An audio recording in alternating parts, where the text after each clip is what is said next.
Hello friends, welcome back to AR smart creations. Friend, ఇవాల్టి recipe semiya payasam without milk. పాలు లేకుండా ఏంటి అని ఎలా చేస్తారనుకుంటున్నారా? ఒకసారి ప్రొసీజర్లోకి వెళ్ళి వాటికి కావాల్సిన ఇంగ్రీడియంట్స్, ప్రొసీజర్ ఏంటో చూసేద్దాం. ముందుగా 1 కప్పు సగ్గుబియ్యాన్ని నానబెట్టి పెట్టుకున్నాను. ఇక్కడ 1 కప్పు సేమియాని కూడా తీసుకున్నాను.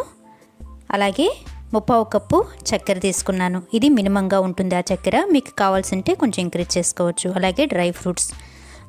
ఇక్కడ 1/2 లీటర్ వాటర్ యాడ్ చేసుకొని బాగా బాయిల్ చేసి పెట్టుకున్నాను. వాటర్ బాయిల్ అయ్యేలోపు ఒక ప్యాన్ తీసుకొని అందులో 1 టీ స్పూన్ గీ యాడ్ చేసి ఇప్పుడు మనం సపరేట్గా చేసి పెట్టుకున్న ఈ డ్రై ఫ్రూట్స్ అన్నిటిని కూడా బాగా గోల్డెన్ బ్రౌన్ కలర్ వచ్చే వరకు ఫ్రై చేసుకుందాం. సో ఫ్రెండ్స్, ఇక్కడ నేను బాదాం, కిస్మిస్, కాజు అన్నీ తీసుకున్నాను. మీ దగ్గర ఉన్న అవైలబుల్గా ఉన్న డ్రై ఫ్రూట్స్ ఉంటే తీసుకోండి. ఫ్రెండ్స్, చూసారు కదా, ఇవి బాగా ఫ్రై అయిపోతూ ఉన్నాయి. ఈ ఫ్రై అయిపోయిన అన్ని డ్రై ఫ్రూట్స్ని కూడా మనం సపరేట్గా ఒక బౌల్లోకి తీసేసుకుందాం. చూడండి, ఇలా సపరేట్ చేసేసాను కదా. ఇప్పుడు మనం 1 కప్పు తీసుకున్నాం కదా సేమియా, అదే నెయ్యిలో వేసి కొంచెం దూరగా వేయించుకుందాం, సిమ్లో పెట్టుకుని మాత్రమే. ఇక్కడ హైలో పెట్టుకున్నట్లయితే అవి మాడిపోతాయి, పచ్చివాసన వస్తుంది, పాయసం టేస్ట్గా ఉండదు.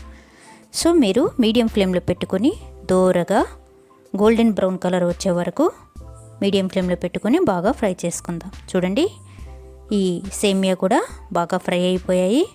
గుమగుమలాడుతూ స్మెల్ వస్తుంది కాబట్టి సపరేట్గా పెట్టేసుకుందాం. ఈ లోపల వాటర్ బాగా హీట్ అయిపోయాయి.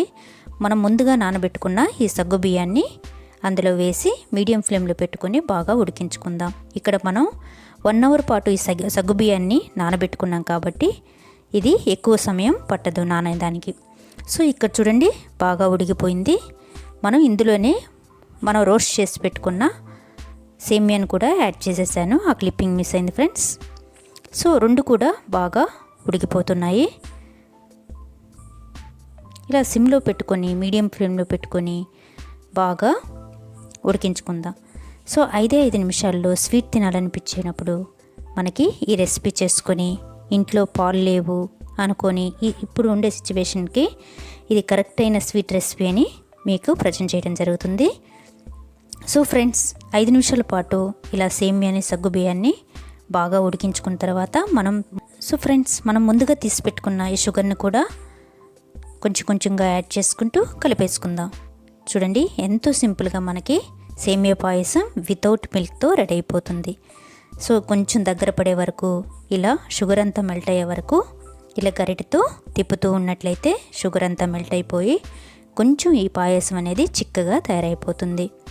సో ఇప్పుడు మనకి అన్నీ రెడీ అయిపోయింది. 2 లేదా 3 ఇలాచి యాలకులను ఇలా ముక్కగా దంచేసి యాలకుల పొడి కూడా అందులో వేసేసి ముందుగా రోస్ట్ చేసి పెట్టుకున్న ఈ డ్రై ఫ్రూట్స్ని కూడా కొన్ని వేసి కొన్ని గార్నిష్ కోసం పక్కన ఉంచాను. అన్నీ కూడా వేసేసి రెడీ అయిపోయింది కదా. అంతే ఫ్రెండ్స్, ఇంకా సర్వింగ్ బౌల్లో సర్వ్ చేసుకోవటమే. ఇవి మనకి అవైలబుల్గా మిల్క్ లేనప్పుడు, స్వీట్ తినాలనిపించినప్పుడు, త్వరగా చేసుకోవాలన్నప్పుడు, మ్యారేజెస్ అప్పుడు, చిన్న పార్టీస్కి, ఇంట్లో ఏదన్నా అనుకోకుండా ఫంక్షన్ వచ్చినప్పుడు ఈ రెసిపీ అనేది చాలా సింపుల్గా మనకి యూస్ఫుల్గా ఉంటుంది. చూడండి, ఎంతో టేస్టీ అయిన గుమగుమలాడే ఈ సేమియా పాయసం నాకైతే నచ్చింది. ఫ్రెండ్స్, మీకు నచ్చినట్లయితే లైక్ చేయండి, షేర్ చేయండి, సబ్స్క్రైబ్ చేయండి. అలాగే బెల్ ఐకాన్ని క్లిక్ చేసుకోండి.